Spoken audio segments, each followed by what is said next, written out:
Assalamualaikum warahmatullahi wabarakatuh. Berjumpa lagi di channel R Saputra.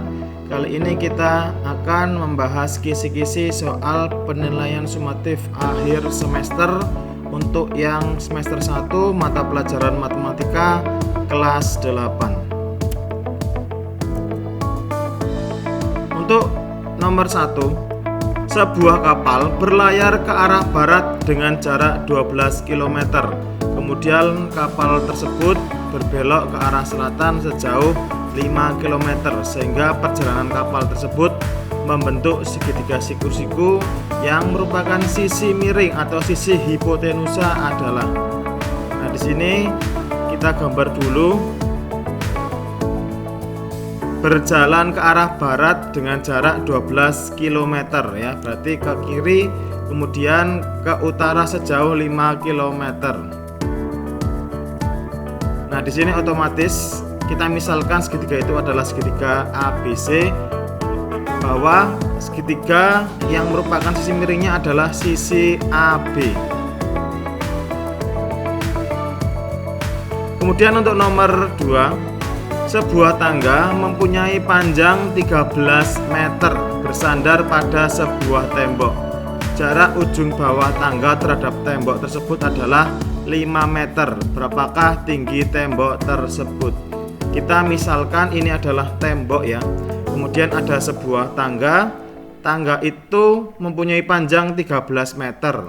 Nah, kemudian jarak antara kaki tangga dengan tembok adalah 5 meter. Kita akan mencari berapakah tinggi tembok tersebut. Nah, untuk nomor 2 kita akan menggunakan Pythagoras ya, mencari tinggi tembok.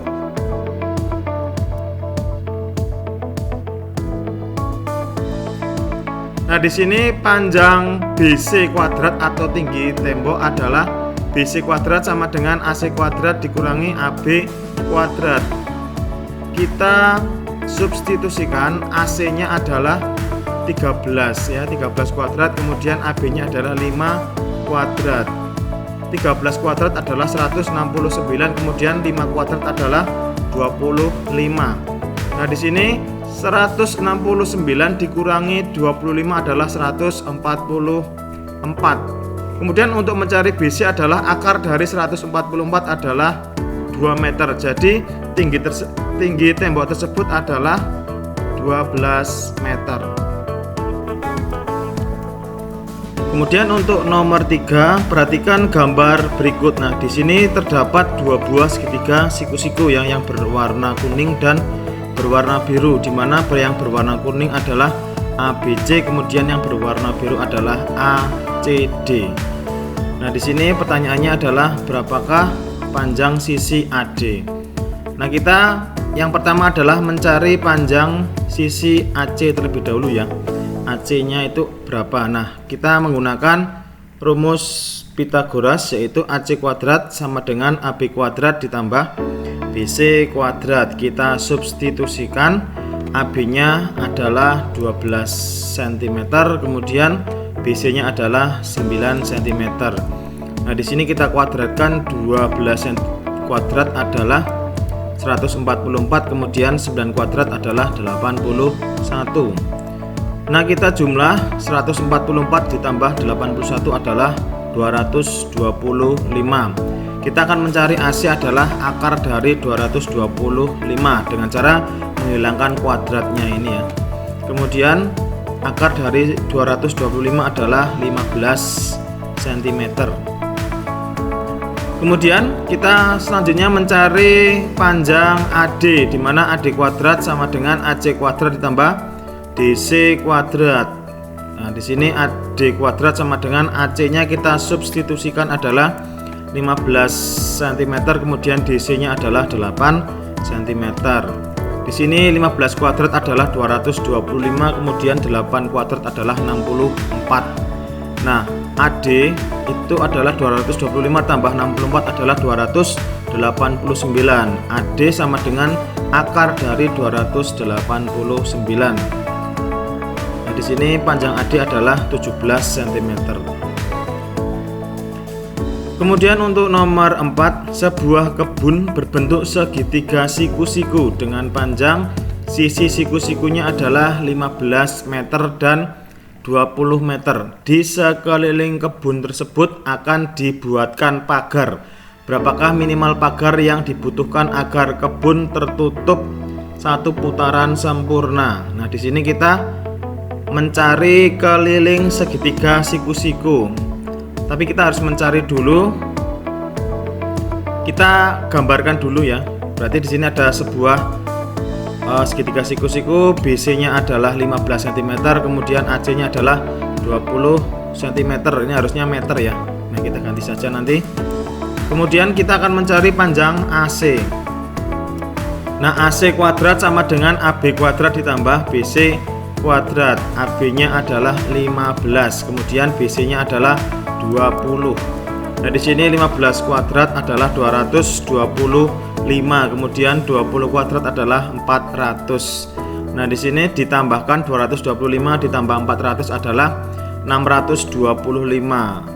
Kemudian kita mencari panjang AC dengan cara menghilangkan kuadratnya, yaitu AC sama dengan akar 625. Jawabannya adalah 25 cm.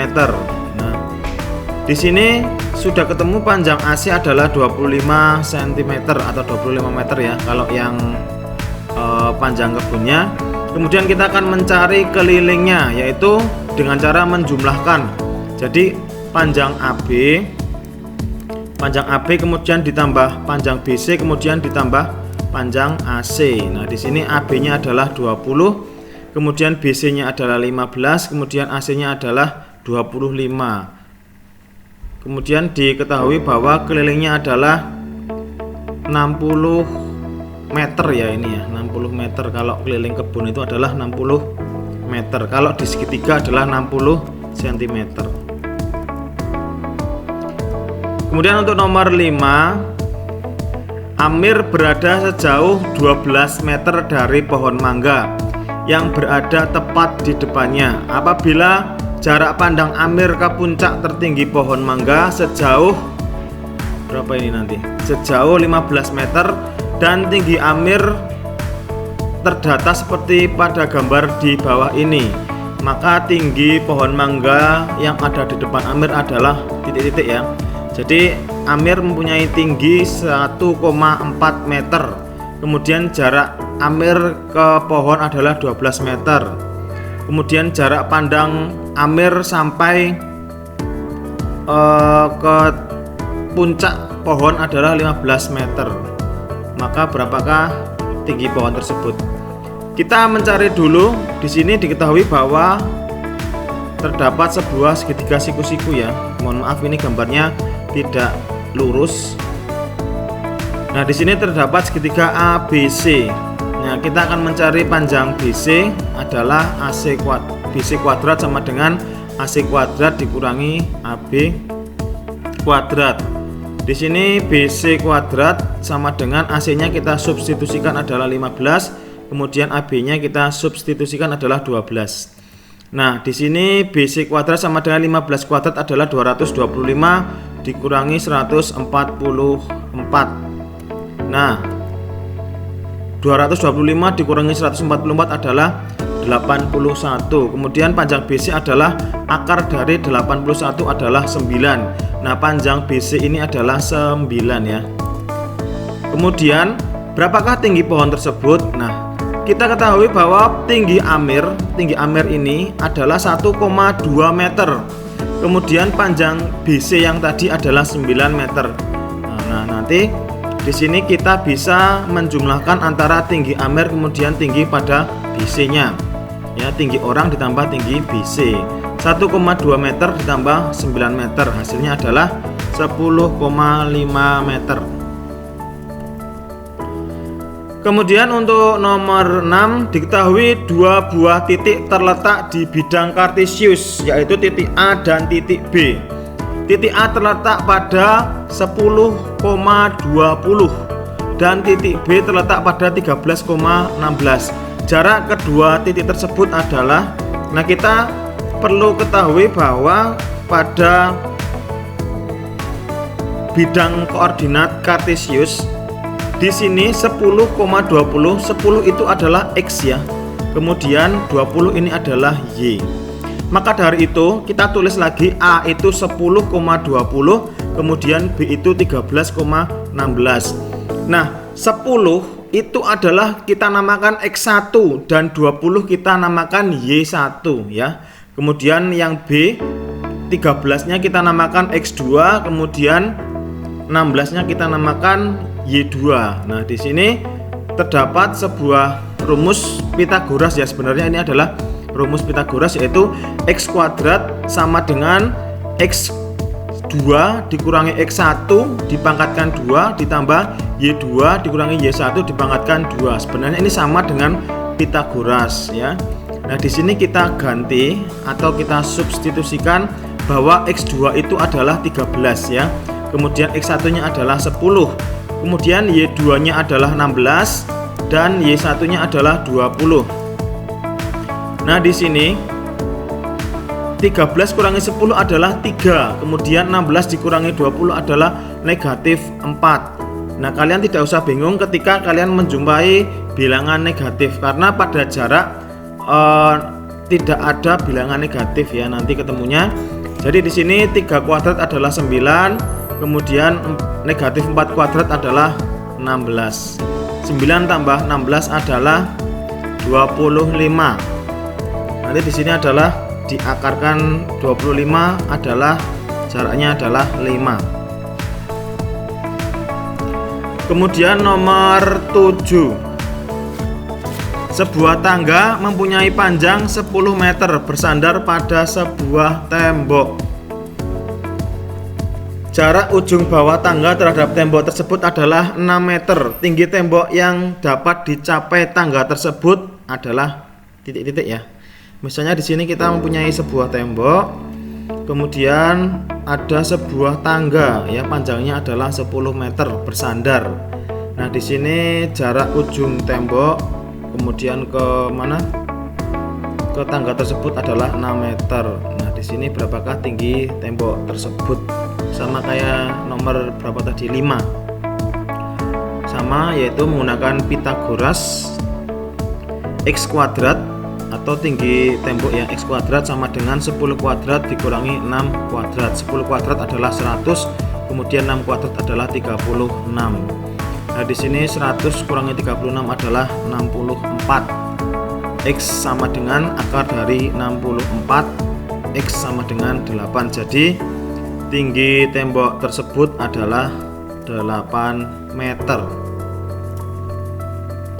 Kemudian untuk nomor 8, diketahui pada sistem persamaan linear dua variabel adalah 3x ditambah 4y sama dengan 16 dan 2x ditambah 3y sama dengan 12. Yang dimaksud dengan konstanta pada sistem persamaan linear dua variabel tersebut adalah titik-titik. Nah, di sini ada 2 buah variabel. Ya. Kita ketahui bahwa konstanta adalah bilangan yang nilainya tetap dan tidak berubah serta tidak tergantung pada sebuah variabel. Konstanta tidak memiliki variabel sehingga tidak ada tambahan simbol bilangan lainnya yang menempel pada bilangan konstanta. Nah, di sini yang namanya konstanta tidak mempunyai atau tidak ditempeli dengan sebuah variabel. Jadi di atas yang merupakan konstanta adalah 16 dan 12. Kemudian untuk nomor 9, diketahui 2 buah persamaan 2x ditambah y sama dengan 5 dan 3x ditambah 2y sama dengan 8. Dari pernyataan di bawah ini, pernyataan yang salah adalah ya. Kemudian kita ketahui ada 4 jawaban. Yang pertama adalah konstanta dari 2 persamaan tersebut adalah 5 dan 8. Kemudian nilai x dari kedua persamaan tersebut adalah 2. Kemudian nilai y dari kedua persamaan tersebut adalah 3. Nilai y dari kedua persamaan tersebut adalah 1. Untuk nomor 9, jawaban yang A itu benar ya, karena konstantanya adalah 5 dan 8. Ini kita centang atau betul. Kemudian untuk jawaban B, C, D kita cek ya, berapakah nilai X dan Y-nya. Dengan cara mencari nilai X dan Y-nya ya, kita menggunakan metode gabungan atau metode campuran. Kita tulis lagi bahwa 2X ditambah Y sama dengan 5. Kemudian 3X ditambah 2Y sama dengan 8. Nah, di sini kita mengeliminasi variabel yang Y dengan cara mengalihkan dengan nilai kebalikannya. Misalnya di sini adalah 1 ya. Di depan angka Y itu ada angka 1, kemudian yang bawah ada 2 ya. Di sini ada 1 dan 2. Kemudian kita kalikan dengan 2 dan 1. Kita balik. Yang atas 2X ditambah 1Y sama dengan 5 dikalikan 2 sama dengan 4X ditambah 2Y sama dengan 10. Kemudian 2X ditambah 2Y sama dengan 8 dikali 1 sama dengan 3X ditambah 2Y sama dengan 8. Nah, kita eliminasi 4X dikurangi 3 sama dengan 1. 10 kurangi 8 adalah 2. Nah, di sini X sama dengan 2 dibagi 1, X sama dengan 2. Terus kita akan mencari nilai Y. 2X ditambah Y sama dengan 5. Kemudian 2 dikali X-nya kita sudah diketahui bahwa X-nya adalah 2. Jadi 2 kali 2 adalah 4. 4 ditambah Y sama dengan 5. Nah, di sini Y sama dengan 5 dikurangi 4, Y sama dengan 1. Nah, sebentar. Ketahui bahwa X-nya adalah 2, Y-nya adalah 1. Yang B, nilai X dari kedua persamaan tersebut adalah 2, betul ya? Karena X-nya adalah 2. Kemudian yang C, nilai Y adalah 3, berarti salah ini ya. Kemudian yang D, nilai Y dari persamaan tersebut adalah 1, betul. Jadi pernyataan di bawah ini yang salah adalah jawabannya adalah yang C. Kemudian untuk nomor 10, berapakah harga 3 apel? Ketika harga 3 apel dan 4 jeruk adalah 12.500, harga 5 apel dan 3 jeruk adalah 13.500.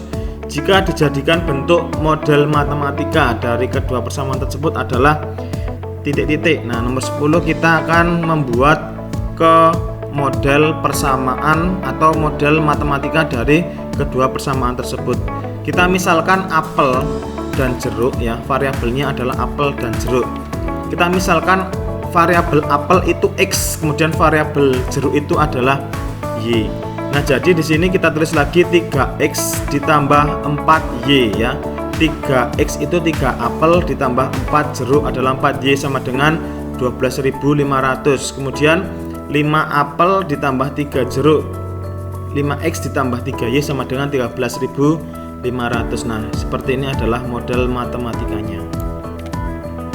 Kemudian untuk nomor 11, diketahui bahwa Dina membeli 3 buah es krim coklat dan 1 buah es krim stroberi. Sementara itu Raskia membeli 2 buah es krim coklat dan 2 buah es krim stroberi. Setelah dihitung, total belanjaan Dina adalah 35.000. Raskia juga harus membayar 30.000 untuk membelinya. Berapa harga masing-masing es krim yang dibeli oleh Dina dan Raskia? Kita di sini misalkan harga es krim coklat itu X ya. Kemudian harga es krim stroberi itu Y. Nah, di sini kita akan mencari harga es krim coklat terlebih dahulu. Tapi kalian bebas ya, bisa milih mencari X dulu atau Y dulu juga bisa ya. Di sini kita contohkan mencari nilai X dulu. Kita tulis lagi bahwa 3X ditambah 1Y sama dengan 35.000. Kemudian 2X ditambah 2Y sama dengan 30.000. Kita eliminasi dengan cara mengalihkan angka kebalikan dari Y-nya. Di sini ada angka 1 dan angka 2. Kita kalikan dengan 2 dan 1. Yang atas atau yang persamaan atas kita kalikan dengan 2. 3 kali 2 adalah 6 ya. Kemudian 1 kali 2 adalah 2. 35.000 kali 2 adalah 70.000. Yang bawah dikalikan 1 semua. Hasilnya adalah 2X ditambah 2Y sama dengan 30.000. Kita eliminasi 6 dikurangi 2 adalah 4. Kemudian 70.000 dikurangi 30.000 adalah 40.000. Nah, kita mengetahui bahwa X sama dengan 40.000 dibagi 4.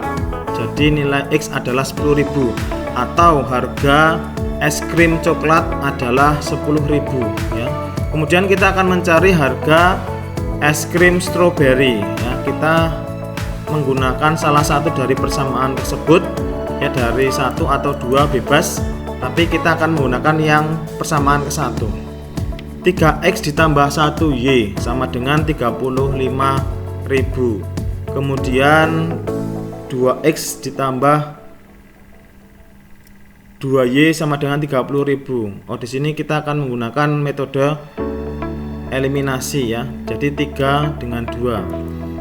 Jadinya 3 kali 2 adalah 6, 1 kali 2 adalah 2, 35.000 dikali 2 adalah 70.000.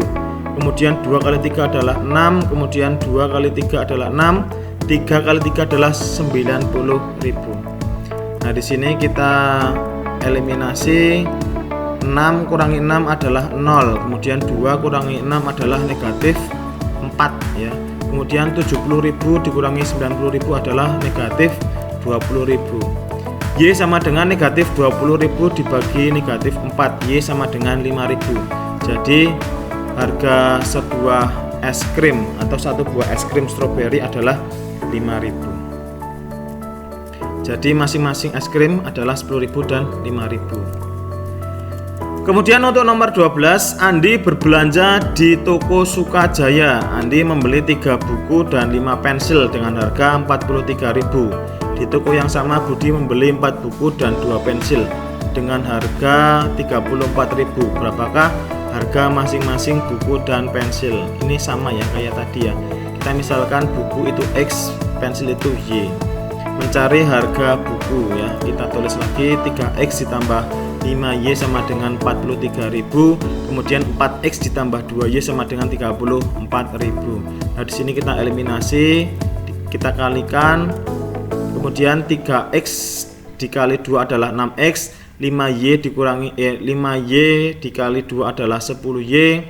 Kemudian 43.000 dikali 2 adalah 86.000. Kemudian yang persamaan yang kedua kita kalikan dengan 5. 4x dikali 5 adalah 20x. Kemudian 2y dikalikan 5 adalah 10y. 34.000 dikalikan dengan 5 adalah 170.000. Jadi kita eliminasi bahwa 6 dikurangi 20 adalah negatif, ini ya sebenarnya negatif 14x. Kemudian 86.000 dikurangi 170.000 adalah negatif 84.000. Nah, di sini negatif 84.000 dibagi dengan negatif 14. X sama dengan 6.000. Jadi harga satu buah buku adalah 6.000. Kemudian untuk mencari harga pensil, sama, kita tulis lagi 3x ditambah 5y sama dengan 43.000. Kemudian 4x ditambah 2y sama dengan 34.000. Kita eliminasi yang x nya, kita hilangkan nilai x nya. 3 kali 4 adalah 12. Kemudian 5 kali 4 adalah 20. 43.000 kalikan 4 adalah 172.000. Kemudian yang bawah 4x dikalikan 3 adalah 12, 2 kali 3 adalah 6, kemudian 34.000 kalikan 3 adalah 102.000. Kita eliminasi, 20 kurangi 4 adalah 14y. 172.000 dikurangi 102 adalah 70.000. Jadi y sama dengan 70.000 dibagi 14, y sama dengan 5.000. Jadi satu buah pensil harganya 5.000. Harga bukunya adalah 6.000, kemudian harga pensilnya adalah 5.000. Jadi begitu.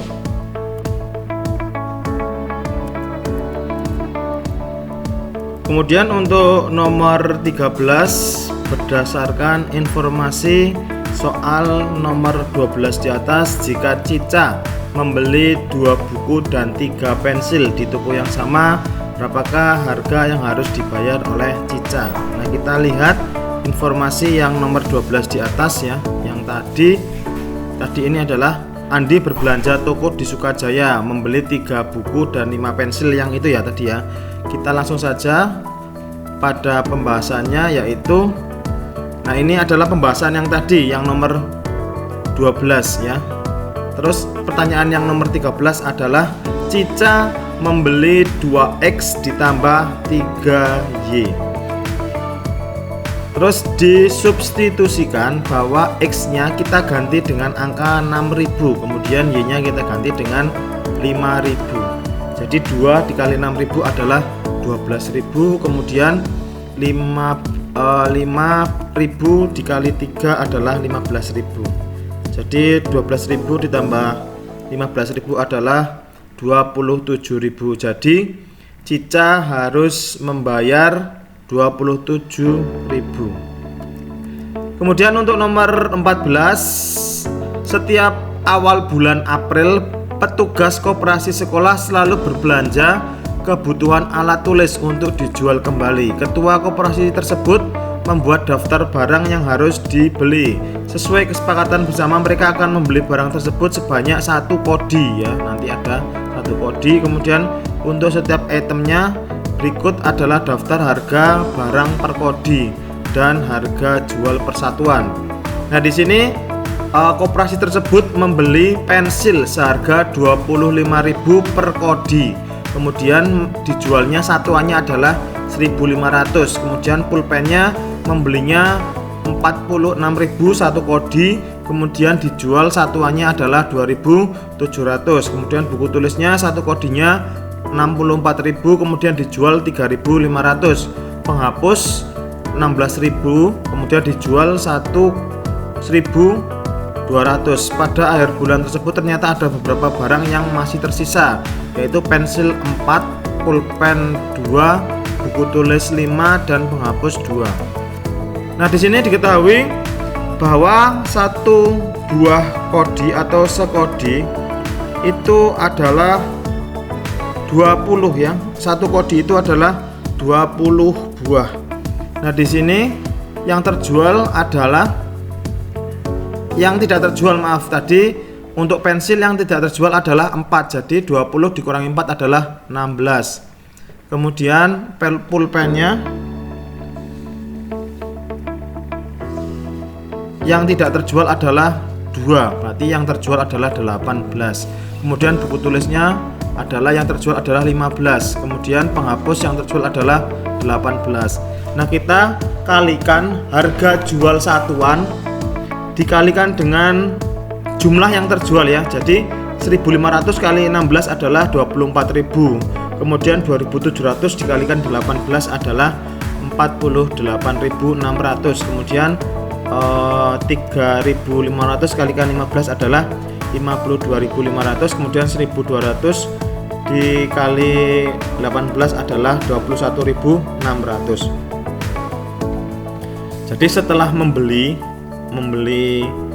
1 kodi atau 20 buah, kemudian dijual ya, ternyata selisih harganya seperti ini ya.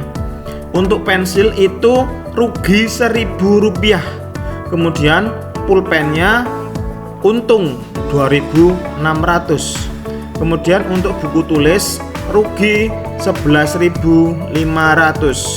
Kemudian penghapusnya untung 5.600. Dari pernyataan di bawah ini yang benar atau yang salah? Nomor 1, penjualan pensil pada bulan April mengalami keuntungan sebesar 10% ya. Di sini nanti salah ya. Kemudian penjualan buku pada bulan April mengalami kerugian tidak lebih dari 12%. Di sini kita cek dulu bahwa bukunya itu kerugiannya tidak lebih dari 12%. Kita cek pada buku ruginya adalah 17,97%. Jadi yang kedua ini adalah salah ya. Kemudian yang ketiga, penjualan pulpen pada bulan April mengalami keuntungan kurang dari 2%. Kita cek. Keuntungan pulpennya adalah 5,5%. 65%, jadi salah. Kemudian penjualan pensil mendapatkan keuntungan terbesar pada bulan April. Nah, di sini salah ya, karena pada bulan April pensil itu malah mengalami kerugian Rp1.000.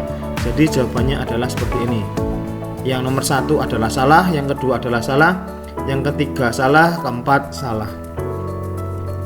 Kemudian untuk nomor 15, di sini berapakah keuntungan kerugian yang didapat dari hasil penjualan pada bulan April? Nah, di sini persentase rugi adalah ini ya, totalnya adalah ruginya adalah 4.300.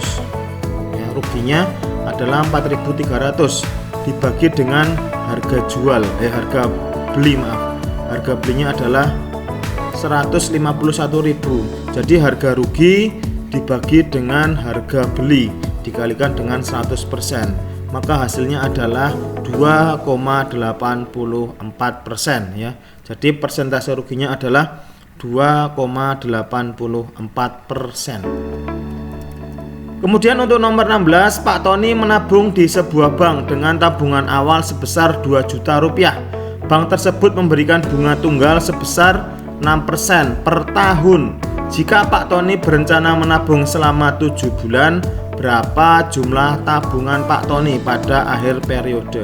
Kita cari dulu jumlah bunganya yang diterima oleh Pak Tony ya. Jumlah bunga sama dengan jumlah modal dikalikan dengan persentase. Jadi 2 juta dikalikan dengan persentasenya bunga adalah 6%, yaitu 2 juta kali 6%. Hasilnya adalah 12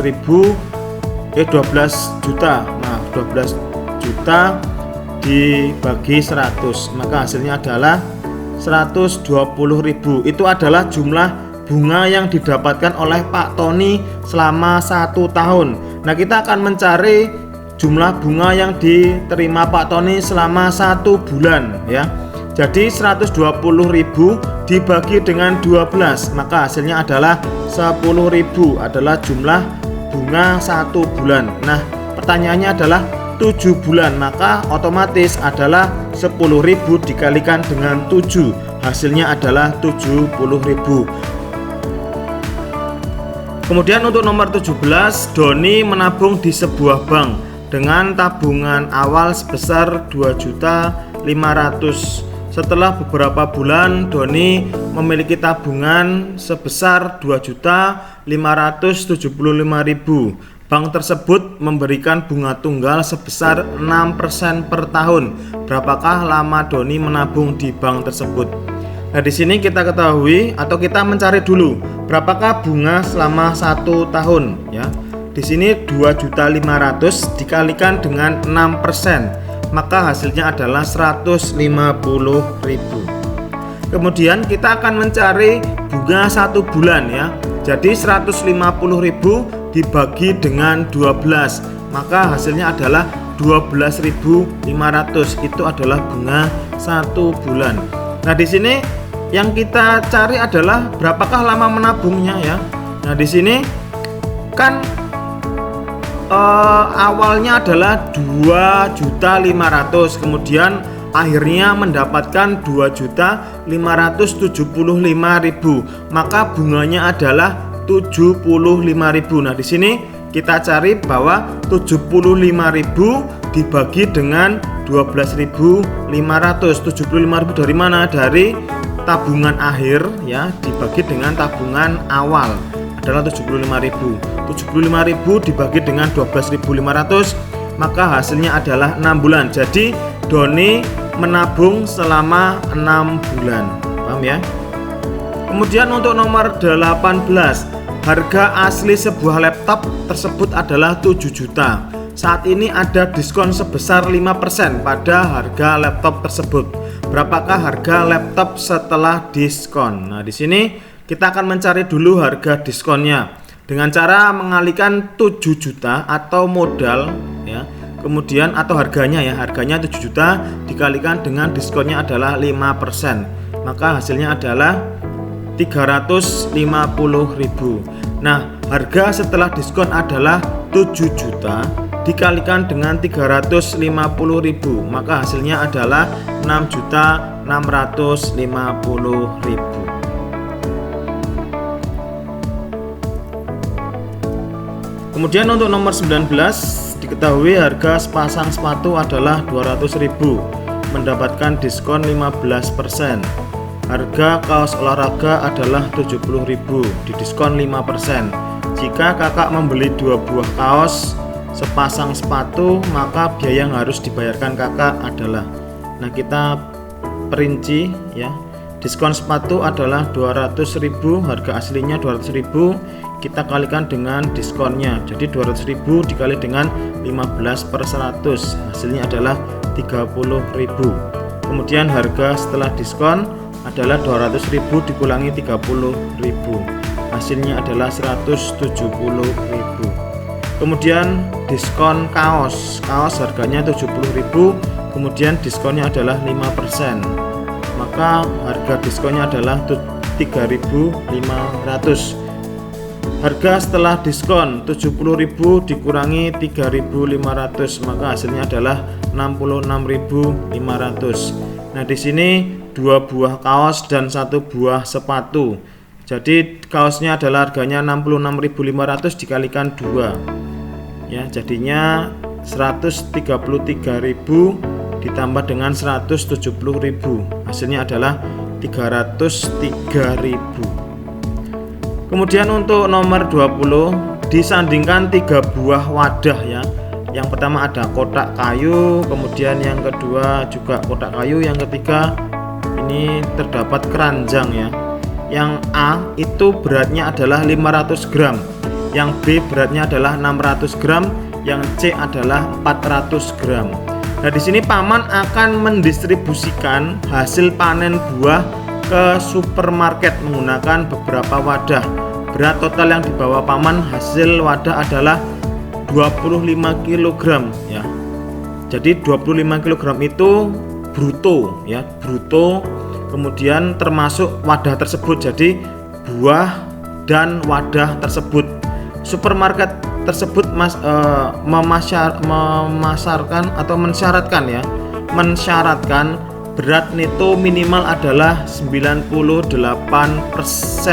dari bruto. Nah, kita akan mencari neto ya nanti ya.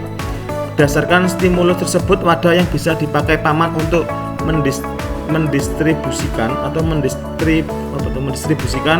hasil panen ke supermarket adalah wadah yang mana saja. Kita cek ya satu persatu. Untuk yang A dulu ya. Di sini 1 kilo adalah 1000 gram, diingat-ingat ya. Jadi 25 kilo yang tadi dipakai paman atau dihasilkan paman adalah 25 kilo. Maka dirubah menjadi gram adalah 25.000 gram. Dikurangi 500 adalah 24.500. Persentase netonya adalah 24.500 dibagi dengan 25.000 dikalikan dengan 100%. Maka hasilnya adalah 98%. Kemudian untuk wadah yang kedua juga sama ya. Di sini 25.000 dikurangi 600. 600 adalah berat dari taranya ini ya. Ini tadi taranya adalah 500 ya. Di sini juga yang kedua dikurangi dengan 600. Hasilnya adalah 24.400. Persentase neto adalah 24.400 dibagi 25.000 dikalikan 100%, maka hasilnya adalah 97,6%. Kemudian 25.000 dikurangi 400, hasilnya adalah 24.600. Persentase netonya adalah 24.600 dibagi 25.000 dikali 100%. Hasilnya 98,4%. Jadi yang bisa dipakai oleh paman adalah minimal 98%, maka hasilnya adalah kotak A dan kotak C ya, atau wadah C. Kemudian kita lanjutkan nomor 21. Di sini adalah uraian ya. Tadi nomor 1 sampai nomor 20 adalah pilihan ganda, kemudian nomor 21-nya adalah uraian ya. Diingat-ingat nomor 21 adalah mengenai Pitagoras. Kakek memiliki sawah berbentuk seperti gambar di samping. daerah A ditanami oleh bayam. A itu bayam ya, di sini bayam. Bayam. Kemudian yang B adalah sawi. B ini sawi. Sawi, kemudian yang C ditanami dengan kangkung. Perbatasan masing-masing daerah akan dibuat jalan pematang sawah. Hitunglah panjang jalan pematang sawah yang membatasi tanaman bayam dan sawi. Bayam dan sawi. Jadi batas antara A dan B. Nah, di sini termasuk Pythagoras karena mencari sisi miring. Nah, kita gambar lagi. Yang AC adalah 18 meter ya, ini ya 18 meter. Kemudian AB-nya adalah 24 meter. Ini 24 meter. Pythagoras yaitu BC kuadrat sama dengan AB kuadrat ditambah dengan AC kuadrat. AB kuadratnya kita substitusikan menggunakan 24 ya. Kemudian yang AC adalah 18. Jadi 24 kali 24 adalah 576 ditambah 324. Nah, di sini ditambahkan hasilnya adalah 900. Kemudian hasilnya adalah BC sama dengan akar dari 900. Hasilnya adalah 30 meter ya, 30 meter. Jadi panjang yang membatasi antara kebun bayam dengan kebun sawi adalah 30 meter. Kemudian nomor yang B adalah luas keseluruhan sawah milik kakek. Nah, kita ketahui bahwa bentuk dari sawah kakek adalah trapesium ya. Maka rumus dari trapesium atau luas dari trapesium adalah setengah dikalikan dengan jumlah sisi sejajar dikalikan dengan tinggi. Nah, di sini jumlah sisi sejajar adalah 24 ya, yang sejajar. Kemudian yang sejajar adalah 35. Jadi 35 ditambah 24 dijumlahkan sama dengan 59 dikalikan dengan setengah dikalikan dengan 18. Nah, di sini setengah dikalikan dengan 18 adalah 9. Jadi 9 kalikan 59 adalah 531 meter persegi. Maaf ya, ini ya. Hasilnya 531 meter persegi. Kemudian untuk nomor 22, pengurus wisata Curug Muncar ingin membuat wahana Flying Fox. Wahana tersebut dimulai dari atas curug dan mulai berakhir sejauh 60 meter dari dasar curug. Jika tinggi Curug Muncar adalah 25 meter, berapa meter panjang tali minimum yang harus disiapkan oleh pengurus untuk membuat wahana Flying Fox tersebut? Kita misalkan di sini gambarnya adalah yang tinggi ini adalah curugnya ya. Tinggi ini adalah curugnya. Kemudian jaraknya adalah 60 meter. Kita akan mencari X ya, sama dengan tadi. X kuadrat sama dengan 60 kuadrat ditambah 25 kuadrat. Kemudian 60 kuadrat adalah 3600, 25 kuadrat adalah 625. Dijumlahkan hasilnya 4225. Akar dari 4225 adalah 65 meter. Jadi panjang tali minimum yang harus disiapkan adalah 65 meter. Kemudian nomor 23, Rina memiliki dua jenis pensil, yaitu pensil A dan pensil B. Harga satu pensil A adalah 2.000, harga pensil B adalah 3.000. Suatu hari Rina membeli sejumlah pensil A dan B sejumlah 10 pensil. Jadi Rina membeli pensil adalah 10 pensil. Jika jumlah uang yang dikeluarkan Rina untuk membeli 10 pensil adalah 25.000, berapakah jumlah masing-masing pensil yang dibeli oleh Rina? Nah, di sini pensil A kita misalkan A, pensil B kita misalkan B ya. Jadi A ditambah B adalah 10, A ditambah B adalah 10 adalah jumlah pensilnya. Kemudian 2000A ditambah 3000B adalah 25.000. Nah, kita akan mencari harga dari pensil B dulu ya. Kita kalikan A dikalikan 2000 sama dengan 2000A. B dikali 2000 adalah 2000B sama dengan 10 dikalikan 2000 hasilnya 20.000. Kemudian 2000A kalikan 1 sama ya, dikalikan 1. Kemudian kita eliminasi. Negatif 1000B sama dengan negatif 5000. B sama dengan negatif 5000 dibagi dengan 1000, maka hasilnya adalah 5. Jadi Di sini Rina membeli pensil B sebanyak 5 buah. Nah, kemudian A ditambah B adalah 10. B-nya kita ganti dengan 5 ya. Karena tadi sudah diketahui bahwa banyak pensil B adalah 5. Nah, di sini 10 kurangi 5 adalah 5. Jadi Rina membeli pensil A sebanyak 5, membeli pensil B juga sebanyak 5. Kemudian untuk nomor 24, Bu Susi membeli sebuah laptop seharga 6 juta di sebuah toko elektronik. Karena tidak memiliki cukup uang tunai, Bu Susi memutuskan untuk membayar dengan cara mencicil ya, atau mengkredit selama 10 bulan dengan bunga tetap 5% dari harga laptop per bulan tersebut. Tentukan berapa besar angsuran ya. Di sini kita akan mencari dulu cicilan laptop 1 bulannya, yaitu 6 juta dibagi dengan 10 sama dengan 600.000. Itu yang harus dibayarkan Bu Susi adalah 1 bulannya 600.000. Kemudian biaya bunganya adalah 600.000 dikalikan dengan 5%. Hasilnya adalah 30.000. Jadi angsuran yang harus dibayar Bu Susi setiap bulan adalah 600.000 ditambah dengan 30.000. Hasilnya adalah 630.000. Kemudian untuk nomor 25 atau nomor terakhir ya, kita sediakan ya sebuah tabel seperti ini. Harga barang, jumlahnya, kemudian harga satuannya, kemudian mendapatkan diskon. Nah, di sini Tono pergi ke sebuah supermarket untuk membeli beberapa barang. Daftar barang yang dibeli dan rincian diskonnya tertera pada tabel di samping. Hitunglah total pembayaran yang harus dibayarkan oleh Tono setelah diskon. Nah, di sini kita mencari dulu diskon susu dulu ya. Susu satuannya adalah 50.000, didiskon 10% ya. Hasilnya adalah 5.000. Jadinya 50.000 dikurangi 5.000 adalah 45.000. Kemudian harga diskon roti juga sama, 25.000 kalikan dengan 5% adalah 1.250.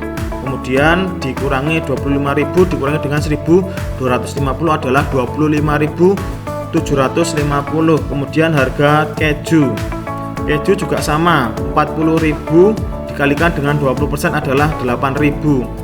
40.000 kurangi 8% adalah 32.000. Kemudian mentega juga sama. Tapi di sini mentega tidak mendapatkan diskon, maka harganya sama ya. Susu membeli 3 berarti 45.000 dikalikan 3 sama dengan 135.000.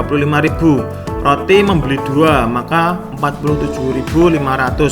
Kemudian keju membeli 1 32.000. Kemudian mentega membeli 4 sama dengan 60.000. Maka hasilnya adalah 274.500. Oke, mungkin itu saja 25 soal kisi-kisi PSAS untuk semester 1 tahun 2024-2025. Silahkan kalian bisa mempelajari, kemudian kalian bisa mencari contoh-contoh soal lain di internet ya. Silahkan belajar, semoga mendapatkan nilai yang maksimal. Cukup sekian dari saya. Assalamualaikum warahmatullahi wabarakatuh.